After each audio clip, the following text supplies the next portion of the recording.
अस्सलाम वालेकुम dear students. FSC part 2 chemistry chapter number 8 aliphatic hydrocarbons. आज हम पहला लेक्चर जो है एलिफेटिक हाइड्रोकार्बन्स का उसको स्टार्ट करेंगे। एलिफेटिक हाइड्रोकार्बन जो चैप्टर नंबर 8 है हमारे पास एफएससी पार्ट 2 में, इस चैप्टर को ध्यान से कर ले तो मेरे ख्याल में आपकी जो ऑर्गेनिक केमिस्ट्री है काफ़ी हद तक क्लियर हो सकती है। इसमें बड़ी सारी चीज़ें होंगी जो हम आगे जाके रिपीट करेंगे। इस वजह से ये बेस है ऑर्गेनिक केमिस्ट्री की, इसको समझना बहुत इंपॉर्टेंट है। इस वजह से आपने वीडियोस को ध्यान से देखना है, पूरा देखना है और इनको जो है आपने अच्छी तरह से प्रिपेयर भी करना है। अच्छा जी, हम सबसे पहले स्टार्ट कर लेते हैं इसी चैप्टर के नाम से जो हमारे पास दो वर्ड से मिलके बना हुआ है। एक हमारे पास है एलिफेटिक और दूसरा हमारे पास है हाइड्रोकार्बन्स। अच्छा, अगर हम इन दोनों को अलग अलग देखना चाहें, एलिफेटिक से क्या मुराद है और हाइड्रोकार्बन से क्या मुराद है। चैप्टर नंबर 7 जब हमने पढ़ा क्लासिफिकेशन ऑफ ऑर्गेनिक कंपाउंड्स, उस उधर भी हमने पढ़ा था जो एलिफेटिक कंपाउंड्स होते हैं इनके दो और नाम भी होते हैं। इनको ओपन चेन हाइड्रोकार्बन्स या फिर एसाइक्लिक हाइड्रोकार्बन्स भी कहा जाता है। यानी इनके नाम से हमें पता चल गया कि ये जो हाइड्रोकार्बन्स हमारे पास होंगे ये सारे के सारे स्ट्रेट चेन में होंगे, ओपन चेन होगी, उनका कोई साइकिल नहीं बना होगा। हाइड्रोकार्बन्स नाम से पता चल रहा है compounds which consist of only hydrogen and carbon atoms. यानी ऐसे हमारे पास कंपाउंड्स हैं जो सिर्फ और सिर्फ कार्बन और हाइड्रोजन से मिलके बने होंगे, उनको हम नाम देते हैं हाइड्रोकार्बन्स का। ये हमारे पास अल्केन्स हो सकती हैं, अल्कीन्स हो सकती हैं या फिर अल्काइंस भी हो सकती हैं। अच्छा, उसके बाद अगर हम बात करें तो जो एलिफेटिक हाइड्रोकार्बन्स हैं इनको हम डिफरेंट कैटेगरीज में डिवाइड करते हैं। Types of aliphatic hydrocarbons. There are two types of aliphatic hydrocarbons. The first one is saturated hydrocarbons. अच्छा जी, सैचुरेटेड हाइड्रोकार्बन्स क्या होते हैं? Those hydrocarbons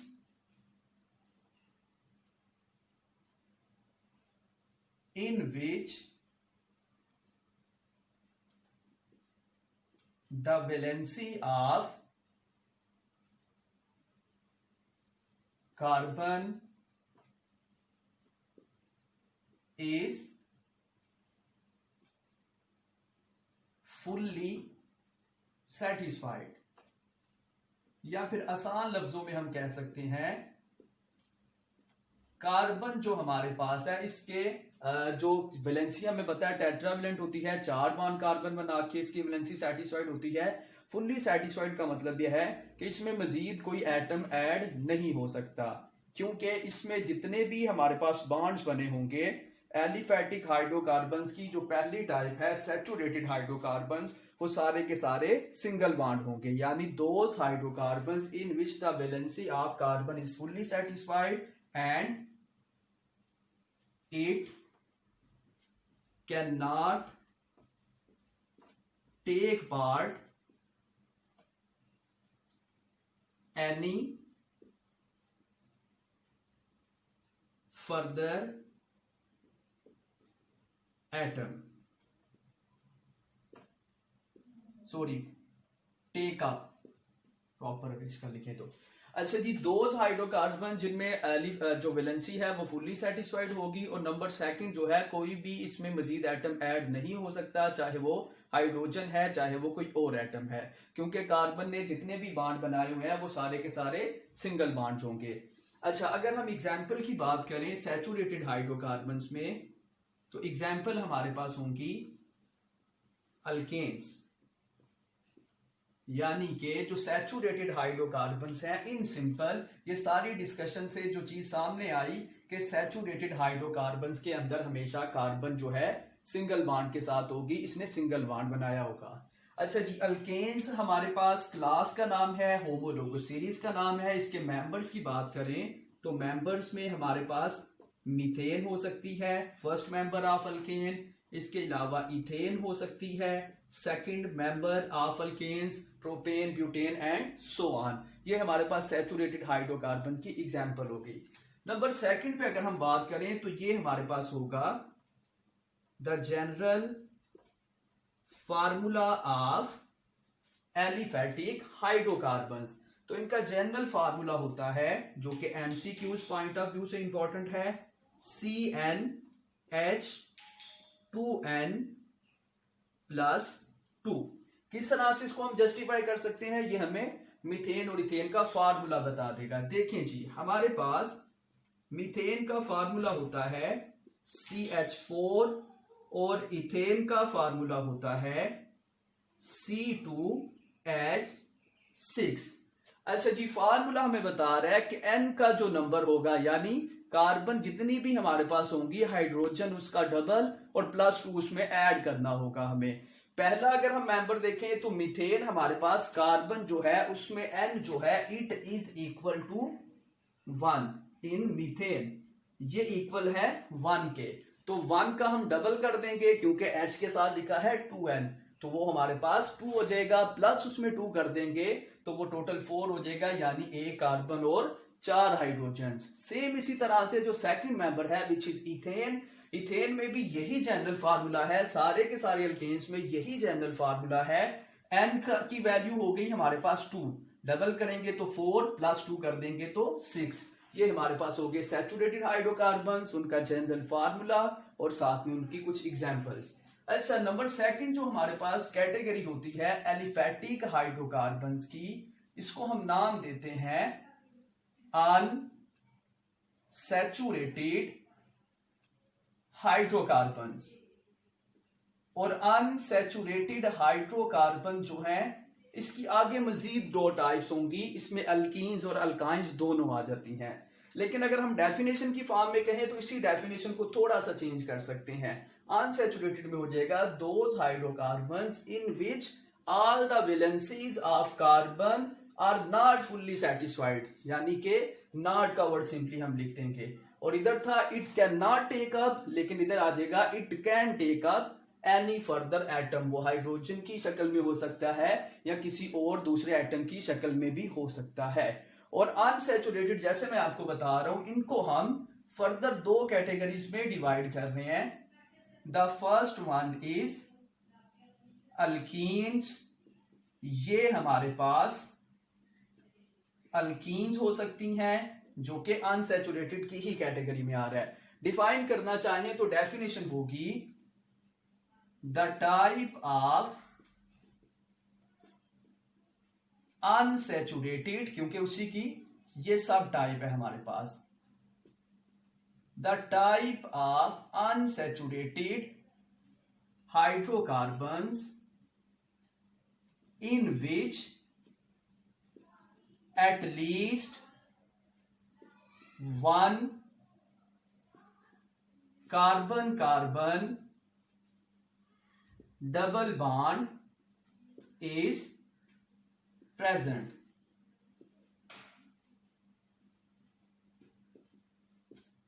कम अज कम एक डबल बॉन्ड कार्बन कार्बन का प्रेजेंट होगा तो उनको हम अल्कीन्स कह सकते हैं। एक से ज्यादा हो जाए तो भी अल्कीन्स ही होंगी। अच्छा जी, अगर हम एग्जांपल्स की बात करें तो अभी मैंने बता दिया, अल्कीन्स हमने नाम तो लिख लिया। अगर हम मेंबर्स की बात करें, जैसे इधर मीथेन और इथेन थे, तो इधर हमारे पास जो पहला मेंबर होगा इसका नाम होगा इथीन, जो नंबर सेकंड मेंबर होगा उसका नाम होगा प्रोपीन, और इसी तरह से butene, pentene and so on.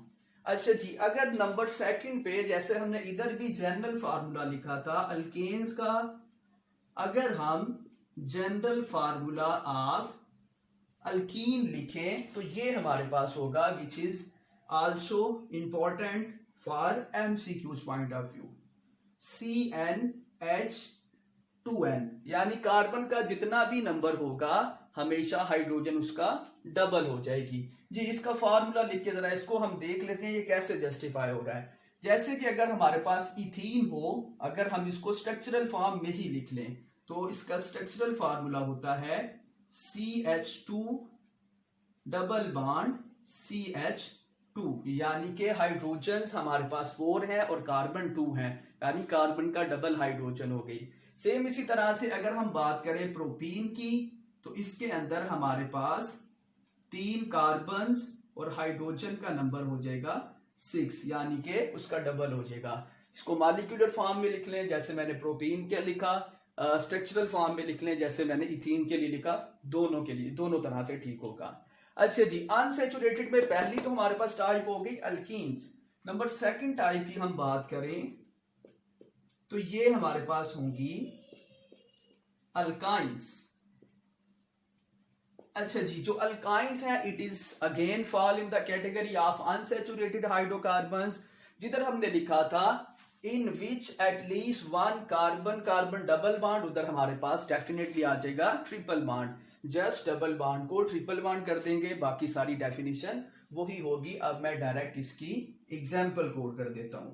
अगर हम एग्जाम्पल की बात करें तो first member of alkynes is called as ethyne, या फिर इसका दूसरा नाम होता है एसिटाइलीन, ये भी आपने याद रखना है। The second member is propyne and so on.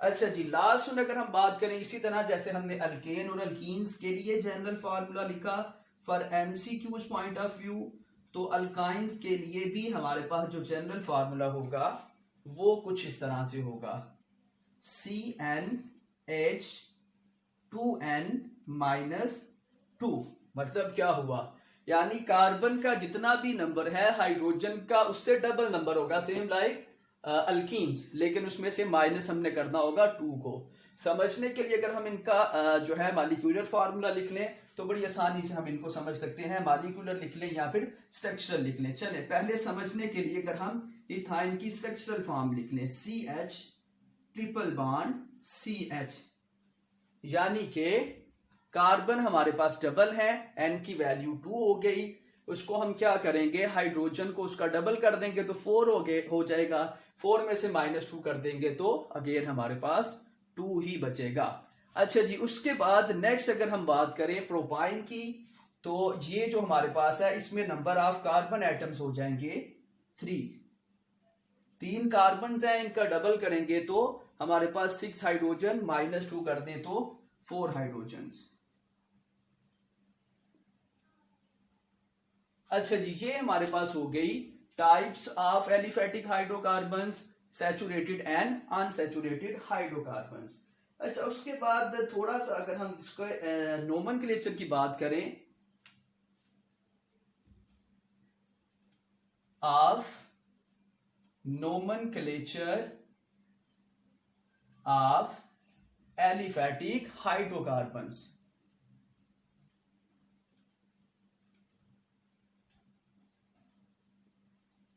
Ji, aliphatic hydrocarbons का जो हमारे पास नोमेनक्लेचर होता है, नोमेनक्लेचर क्या होता है पहले तो इसको समझना होगा। The system of giving the names to chemical compound, एक ऐसा सिस्टम जिसमें हम केमिकल कंपाउंड्स को नेमिंग करते हैं, उनको नाम देते हैं, उसको हम नाम देते हैं नोमेनक्लेचर का। अच्छा, इसके दो तरह के जो है ना हमारे पास नोमेनक्लेचर 2 तरह का होता है, नेमिंग का सिस्टम 2 तरह का होता है। यानी कि आज जो हम पहला पढ़ेंगे ये हमारे पास होंगे कॉमन नेम्स, जिनका कोई उसूल एसच नहीं होता, कोई रूल्स एसच नहीं होते, चंद एक बेसिस हैं जिनकी बुनियाद पे हमने नेमिंग की होती है। वो कौन कौन सी बेसिस हैं उसको हम देख लेते हैं।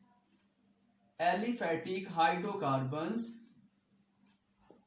Can be categorised on the following basis, इस बुनियाद पे हम उनको कैटेगराइज कर सकते हैं, उनकी नेमिंग कर सकते हैं। जी, सबसे पहले हमारे पास चंद एक जो बेसिस है जिस बुनियाद पे हम कॉमन नेम्स रखते हैं, ये हमारे पास पहली इसमें बेस हो सकती है name of person working on it, यानी के वो साइंटिस्ट, वो पर्सन जिसने केमिकल कंपाउंड को डिस्कवर किया है, अमूमन उसी के नाम पे केमिकल कंपाउंड का नाम भी रख दिया जाता है। आगे हम एग्जाम्पल में भी इसको देखेंगे, एक एग्जाम्पल भी हमारे पास है। अच्छा जी, या फिर हमारे पास हो सकती है द प्लेस ऑफ डिस्कवरी, यानी कि जिधर से केमिकल कंपाउंड डिस्कवर हुआ था उसी की बुनियाद पे केमिकल कंपाउंड को नाम दे दिया जाता है in common naming system of organic compounds.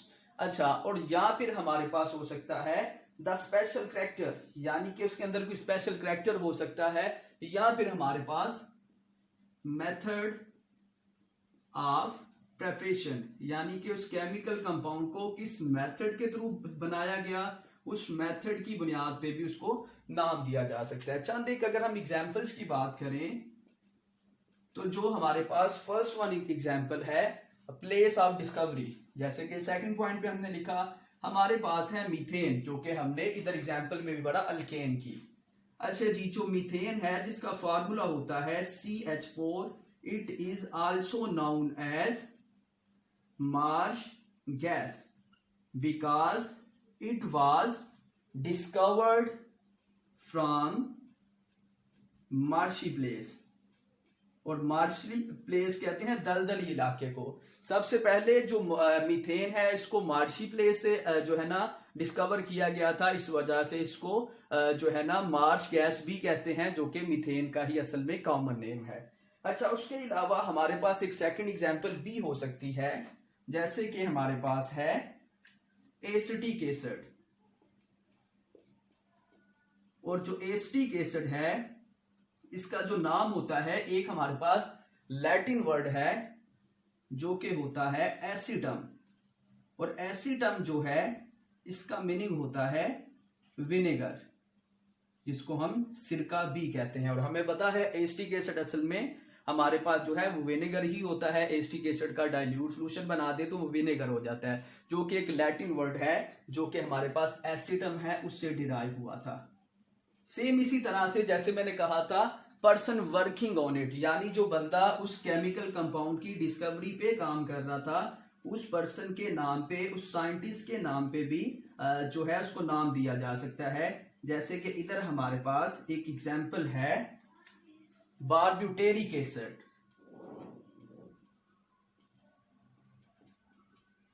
और ये जो हमारे पास केमिकल कंपाउंड है ये साइंटिस्ट के नाम पे है, साइंटिस्ट का नाम है बारबरा, जिसने इसको डिस्कवर किया उसकी के नाम पे हो गया। यानी कोई ऐसे रूल्स नहीं है कॉमन नेम में, ये चंद एक बेसिस है जिनकी बुनियाद पे हम ऑर्गेनिक कंपाउंड्स के जो कॉमन नेमिंग है उसको हम इस तरह से एक्सप्लेन करते हैं, इस तरह से नेमिंग करते हैं। ओके जी स्टूडेंट्स, आज हमने introduction of aliphatic hydrocarbon chapter 8 पढ़ा। इंशाल्लाह नेक्स्ट लेक्चर में हम बाकी चीजों को डिस्कस करेंगे। ओके जी, अल्लाह हाफिज एंड थैंक यू।